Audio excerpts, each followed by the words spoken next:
Chapter 1: Early Life and Education. Today we will talk about the life and career of Nelson Mandela, an inspirational figure for human rights. Mandela's real name is Rolihlahla Mandela, born on July 18, 1918, in the village of Mvezo in eastern South Africa. At the age of 7, he went to school and was given a new name, Nelson, by his white teacher. His father was Nkosi Mpakanyiswa Gadla Mandela, a leader of the Thembu tribe. He died when Nelson Mandela was only 9 years old. This was the first turning point in his life. He was adopted by another chief to show gratitude to his late father. Nelson once said that it was a time when he was strictly educated to be his successor. Chapter 2: University Years and Political Awakening. After graduating from high school in 1939, Nelson attended Fort Hare University, a nursery for South African intellectuals. Here he met Oliver Tambo, a young freedom activist who later led the ANC African National Congress movement. Nelson studied very hard and actively participated in sports activities. But in 1941, he was expelled from school because of his political activities. Nelson then worked as an assistant at a law office and studied remotely at the University of South Africa in Johannesburg. He graduated and became a lawyer. Nelson's life was very difficult despite his frugal spending. Life in Johannesburg opened up a new world for Nelson. He painfully realized the humiliation and injustice that people had to endure. An African child was only born in an African maternity home, only allowed to board an African bus, only lived in an African area, only allowed to go to school and find work for Africans, and could always be stopped in the middle of the road, and if he did not bring his identity card, he could be thrown into prison. Chapter 3: Joining the ANC and Nonviolent Resistance. From 1943, Mandela joined the ANC. This was the period when his socio-political ideology was formed. Here he became acquainted with people with the idea of national liberation, communists, and Africanists. In 1947, Nelson was elected to the Executive Committee and directly served as secretary of the Transvaal Provincial Committee in the ANC National Congress, which organized and led the national liberation movement to gain freedom and equality for the people of South Africa. Inspired by Mahatma Gandhi, Mandela determined that the way of fighting was nonviolent. In early 1948, in the election of the White National Party of Daniel Malan, with the apartheid platform won, the apartheid regime was officially legalized in South Africa. A series of bizarre laws serving the worst and bloodiest apartheid policy in human history were enacted. Too dissatisfied with the reality, the ANC also organized a protest movement calling for the whole people to strike and march to protest. Chapter 4: Rising Leadership and Government Suppression. In 1952, Nelson Mandela became the president of the largest branch of the ANC in the Transvaal province, from which Mandela began his political career as an African leader. In the same year, Nelson and Tambo opened a law firm to defend the poor and to participate in peaceful resistance activities. That year, he was first arrested on charges of defying the government. He was not allowed to appear with two people at the same time, forcing Mandela to go underground. In 1956, he and 155 others were arrested on charges of treason. After 5 years of struggling to defend the defendants, they were acquitted. Chapter 5: Armed Struggle and Imprisonment. In 1961, The political situation in South Africa became increasingly complicated. The ANC was banned by the white government. Mandela had to go underground to organize armed forces to prepare for a long struggle. In the same year, Mandela and other ANC brothers founded an armed group called the National Spear, or MK.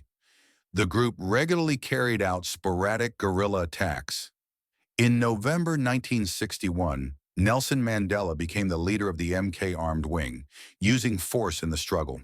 In early 1962, Mandela secretly visited African countries: Tanzania, Sudan, Ethiopia, Egypt, Algeria, Guinea, Senegal, and went to England to seek their help to train guerrillas. But when he returned home, he was arrested for inciting riots and illegally leaving South Africa and was sentenced to 5 years in prison. The situation became worse and worse. In 1964, he and a number of ANC leaders were sentenced to life in prison. Nelson testified before the court, "I have fought against white domination, and I have fought against black domination. I cherish the ideal of a democratic and free society in which all people live together in harmony and equality. That is the ideal for which I have always hoped to live and achieve. But if necessary, I am ready to die for that idea." Chapter 6: Life in Prison and International Recognition. Despite being treated harshly in many different prisons, Mandela was locked in a cell on Robben Island for 18 years in prison.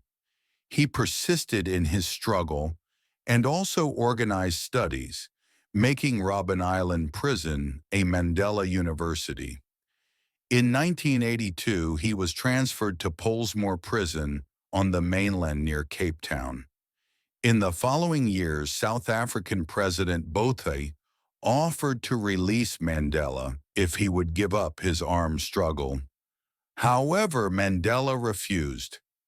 Entering the 80s of the 20th century, the people's movement inside and outside South Africa, demanding the release of Mandela, grew stronger.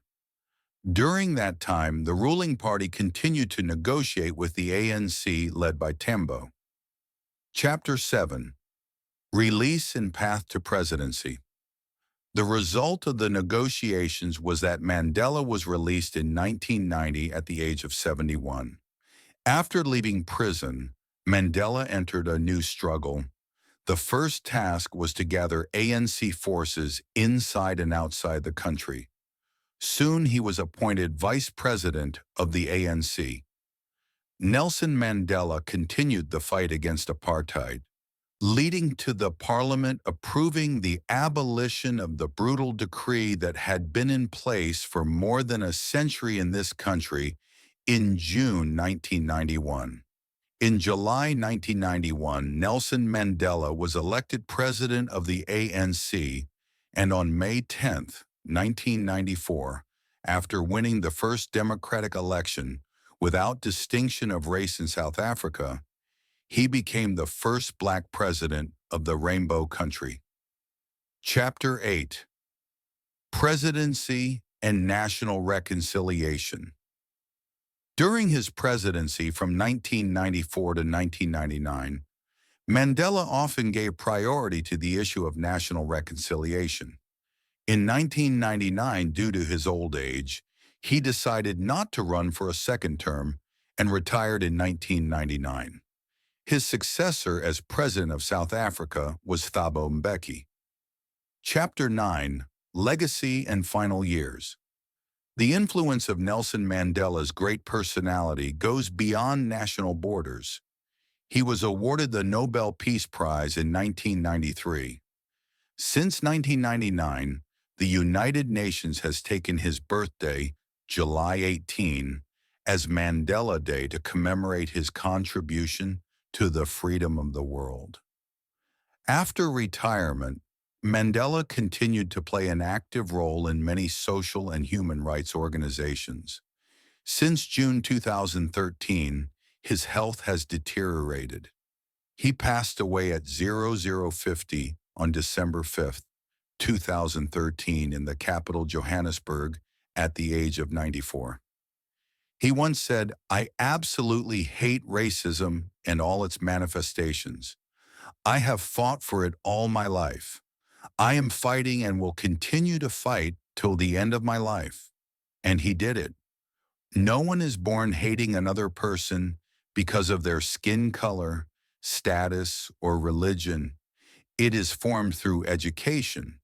If they can learn to hate, they can also learn to love. Love always comes more naturally to the heart than hatred. South Africa has now become a multiracial country. Human rights are protected by law. Freedom of speech is almost absolute. These are democratic achievements thanks to the great contributions of Nelson Mandela, a historical hero of South Africa.